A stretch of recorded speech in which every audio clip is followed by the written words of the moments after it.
안녕하세요. 얼마 전 있었던 일로 이야기를 하나 풀어보려고 합니다. 저는 친구와 자주 볼링을 치는데요. 볼링을 칠 때마다 항상 내기를 합니다. 진 사람이 게임비도 내고 술도 한 잔 사주는 그런 거예요.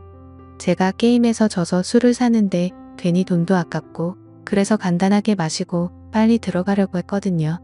근데 그날따라 좀 기분이 좋아서 많이 마셨는지 마신 후 헤어지려던 찰나에 갑자기 친구가 제 옷깃을 붙잡으며 자기 집에서 2차나 하자고 하는군요.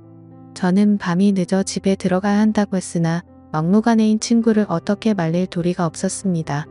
그래서 아내의 허락을 받은 후 친구의 집으로 갔어요. 1차는 저에게 얻어먹었으니 2차는 집에서 자기가 대접하겠다더군요. 물론 집으로 가는 택시비도 자기가 대주겠답니다. 이 친구는 술만 마시면 이렇게 죽자고 마십니다. 중간에 좀 끊을 줄도 알아야 하는데 그런 걸 모르는 것 같아요. 그래서 많이 마시면 항상 울고 어디에 전화하고 진상도 이런 진상이 없습니다. 그렇게 불편하게 친구네 집으로 향하게 됐는데 아니나 다를까 친구 집에 도착하니 친구 아내가 억지로 웃으며 우리를 반겨주더군요. 거실로 들어온 저는 친구 아내에게 적지 않게 눈치가 보였으나 어쩔 수 없었습니다. 그렇게 그곳에서 소주를 몇 병 마셨을까요? 친구는 술에 취해 쓰러졌고 저는 친구 아내의 안내를 받아 제 친구를 침실로 옮겼습니다. 그래도 다행히 오늘은 별 진상을 안 부리고 이렇게 곱게 자는 걸 보니 괜히 고마운 마음도 들었습니다. 저는 친구 아내에게 폐를 끼쳐 미안하다고 했지요. 그러자 친구 아내는 역시 자기 남편을 이렇게 잘 챙겨주는 사람이 저밖에 없다면서 고맙다는 말을 했습니다.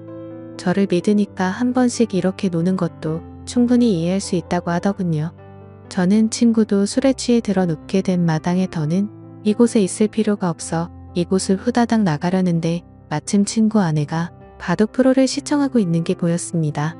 아까부터 시청하고 있었는데 이제야 제 눈에 들어왔던 것이었죠. 저는 호기심 가득한 표정으로 친구 아내에게 바둑을 좋아하냐고 물었습니다. 그러자 그녀는 어릴 때부터 조금씩 바둑을 했었다고 보는 것도 좋아하고 직접 두는 것도 좋아한다고 하더군요. 그래서 어느 정도 두냐고 물어보니 어디 가서 질 정도는 아니라는 말을 하는 거예요. 동네 어르신들과도 종종 뒀는데 비슷한 실력이라고 하는 겁니다. 저도 바둑을 좋아해서 그 말을 들으니 대충 가늠이 되더군요. 그녀가 엄청난 실력자라는 것을요. 한 번은 제가 어릴 때 한창 바둑 기사가 되겠다며 학원을 다니다 가 자신감이 차올라서 탑골 공원 쪽 어르신들에게 도전을 해본 적이 있습니다. 지금 생각해보면 참 아찔한 도전인데 당시에는 이 정도는 해도 될 줄 알았어요. 근데 그 공원에 시간이 남아 돌아서 서성이는 것 같은 그 어르신들이 사실은 엄청난 바둑 실력자들이더라고요. 그 뒤로 부끄러워서 어디 가서 바둑 둔다는 말을 잘 안 하는데 그녀의 말은 정말이지 저를 궁금하게 만들었습니다. 그리고 보통 나이 들어서도 바둑을 하는 사람은 대부분 남자입니다. 여자 바둑 기사가 참 없기도 하고 일반인 중에서는 더더욱 없더라고요. 그래서 호기심이 많이 생겨서 다음에 기회 되면 바둑 한번 두자고 말을 했는데 그녀는 갑자기 지금 한번 하는 게 어떠냐는 제안을 하더라고요. 저는 이 늦은 밤에 민폐라고 생각해서 여기를 1초라도 빨리 나가려고 했던 찰나인데 지금 바둑을 두자는 친구 아내의 제안을 얼떨결에 받아들이게 되고 그렇게 게임을 시작하게 됐습니다. 저와 친구 아내는 바둑판을 서로 마주보고 앉아 첫 돌을 바둑판에 찍었습니다.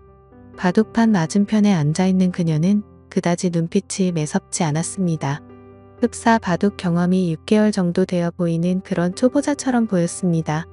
눈빛만 봐도 상대방이 고수인지 하수인지 어느 정도 감이 오지 않습니까? 하지만 제가 봤을 때 그녀는 하수의 눈빛을 가지고 있었어요. 그래서 저는 괜히 그녀를 도발한다고 내기 바둑을 두자고 했습니다. 그러자 그녀는 한쾌히 내기 바둑을 승낙했고 아무래도 친구의 아내이다 보니까 돈 내기를 하는 것은 좀 예의가 아닌 것 같아서 그냥 가볍게 소원 들어주기를 했습니다. 그렇게 저와 친구 아내는 바둑을 두는데 술을 들면 둘수록 감탄이 나왔습니다. 저에게 싸움을 거는 것처럼 보였고 한 수 물러나고 방어를 하는 것처럼 보였으나 매섭게 공격을 하면서 들어오는 그녀의 스타일이 너무나도 매력적이었습니다. 아주 유연하고 다채로운 술을 두더군요. 저는 그때 느꼈습니다. 이 정도 실력자면 동네 어르신들과 한 번쯤 자웅을 겨뤄볼 만한 사람이라는 것으로 확실히 초반에는 제가 많이 불리했습니다. 그녀의 눈빛에 방심을 많이 하기도 했고 술도 많이 먹어서 집중이 잘 안 됐거든요.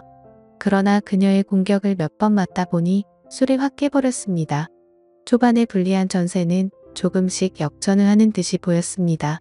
학창시절 바둑부의 학원까지 다녔다는 장점을 내세워 후반으로 갈수록 친구 아내를 거칠게 밀어붙였습니다. 아마도 그날 바둑을 둔 게 최근 10년간 제가 가장 많이 집중을 한 시간이었던 것 같아요.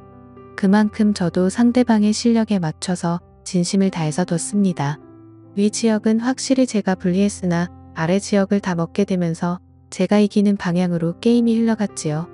그랬더니 친구 아내의 미간이 찌푸려지며 마지막으로 두려던 제 돌 하나를 빼앗아서 자기 골짜기 사이에 넣더니 바둑판 위에 올릴 수 있으면 올려보라며 못한다면 자기가 이긴 거라며 막무가내로 때를 쓰더군요. 하는 짓이 어찌나 귀엽던지 제 투박한 손은 아무렇지 않게 깊숙한 골짜기에 빠진 바둑돌을 집어들었으나 그녀의 소원이 뭔지 궁금했던 저는 깔끔하게 패배를 인정했습니다. 돌을 던져버린 채 손을 떼며 도저히 못 찾겠다면서 제가 졌으니 소원을 말해보라고 했습니다. 그녀는 민망하다며 얼굴을 붉히다가 제 얼굴을 보지도 못하더니 자꾸만 자신을 뚫어지게 쳐다보는 제 눈빛에 수줍어하는 표정으로 이렇게 말하더군요. 그녀의 소원은 좀 뜬금없었습니다. 갑자기 제가 시간이 되면 술이나 한 잔 사달라는 거였습니다. 저에게 호감을 표하는 게 아닌가 싶어서 기대하는 마음으로 다음날 친구 아내를 만나 술을 마셨습니다. 친구 아내는 오늘 만남은 남편에게 비밀이라고 하더군요. 저는 알겠다고 했어요. 그렇게 우리 둘은 술을 마시며 바둑 이야기를 많이 나눴습니다. 그녀도 바둑에 애정이 많았는지 재미있는 이야기를 많이 하더라고요. 적당히 술을 마신 후 곧장 숙박업소로 갔습니다. 누가 먼저 말하지 않았는데도 자연스럽게 발길을 닿았습니다. 어쩌면 솔직히 술은 핑계였고 우리 둘은 첫 만남부터 서로를 원한 게 아닌가 모르겠습니다. 바둑을 두면서 그 마음에 확신이 섰겠죠. 어쩌면 그 마음이 맞을 겁니다. 그렇게 친구 아내와 사고를 치고는 저는 집에 왔습니다. 정말 재밌고 짜릿한 순간이었습니다. 그렇게 며칠이 지난 후에 자꾸만 친구 아내가 생각나더군요. 이럴 줄 알았다면 그때 친구 아내 연락처라도 알아둘 걸 그랬다며 혼자 아쉬워하고 있었습니다.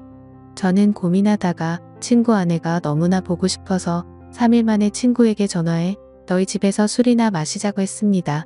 친구는 좋아하더군요. 어쨌건 저는 친구와 친구 집에서 술을 마시며 중간에 합석한 친구 아내와 셋이서 재밌게 놀았습니다. 그러자 친구 아내가 그러더군요. 저번에 진 내기 바둑에 관한 복수를 해야겠다고 말입니다. 그렇게 저와 그녀의 두 번째 대국이 시작됐고 저와 친구 아내는 친구가 보는 앞에서 진지하게 바둑을 두었습니다. 친구는 바둑에 취미가 없던지 긴 하품을 내뱉다가 자야겠다며 안방으로 들어가더군요. 바둑은 아무래도 한 게임이 시간이 좀 길다 보니 친구가 지루해하는 것도 충분히 이해는 갑니다. 그러나 지금 이 자리에서 대국을 물을 순 없죠. 끝까지 싸워야 했습니다. 저와 친구 아내는 아랑곳하지 않고 바둑판만 집중했습니다. 그런데 그 짧은 기간 동안 얼마나 연습했던지 그것도 아니면 질 수 없는 전략이라도 짜고 나왔던지 친구 아내가 너무나 잘 두더군요. 저는 손에 들고 있던 마지막 돌 하나를 제 앞 주머니에 넣으며 이걸 빼서 바둑판 위에 저를 대신해 둘 수 있으면 진짜 인정하겠다고 했지요. 그러자 친구 아내는 거리낌 없이 이를 실행했고 저는 아쉽게 패배했습니다. 깔끔한 저의 완패였습니다. 도저히 방법이 떠오르지 않더군요. 그녀는 어린아이처럼 바둑을 두었습니다. 쉽게 꺾이지 않고 그렇다고 욕심을 내지 않으며 아주 순수한 마음으로 바둑을 두는 게 느껴졌습니다. 잡생각이 많은 어른들은 놓을 수 없는 그런 수를 놓으며 저를 이겨버린 거예요. 저는 소원이 있으면 말해보라고 했지요. 이번에도 내기 바둑이었거든요. 그러자 친구 아내가 갑자기 제게 다가오는데 저는 친구 아내를 밀치며 친구가 안방에서 자고 있으니 이러지 말자고 했습니다. 지금은 불안하다면서요. 그러자 친구 아내는 지금이 아니면 안 된다고 못을 박더군요. 어쨌건 저는 마지못해 선을 또 넘고 말았습니다. 나중에 알게 된 사실이지만 친구 아내에게 듣자니 친구가 2년 전에 바람을 피웠고 이를 자기에게 들켜 용서를 구한 채 지금은 성실히 살고 있다더군요. 그래서인지 몰라도 남편과는 자꾸만 마음의 거리감이 생겨 피하게 된답니다. 하지만 그녀도 여자이다 보니 이렇게라도 해소를 해야겠다고 하더군요.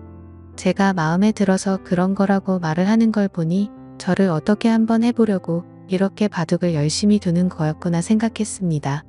마음이 씁쓸해지더군요. 아무렴 어떻습니까? 저도 솔직히 좋다고 생각했으니 좋다고 생각해야겠지요.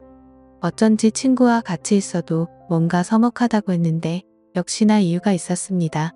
그 후로 저는 친구 모르게 친구 아내와 깊은 만남을 이어갔고 그렇게 1년을 만나다 그녀가 헤어지자고 하더군요.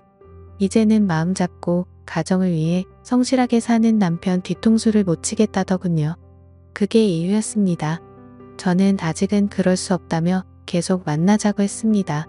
친구 아내와 만나며 여러 얘기를 할 수가 있어 삶이 즐거웠습니다. 이런 것을 한순간에 내려놓기가 힘들더군요. 우리가 중년이 넘어서면 딱히 인생에 어떠한 즐거움을 찾기가 힘들잖아요.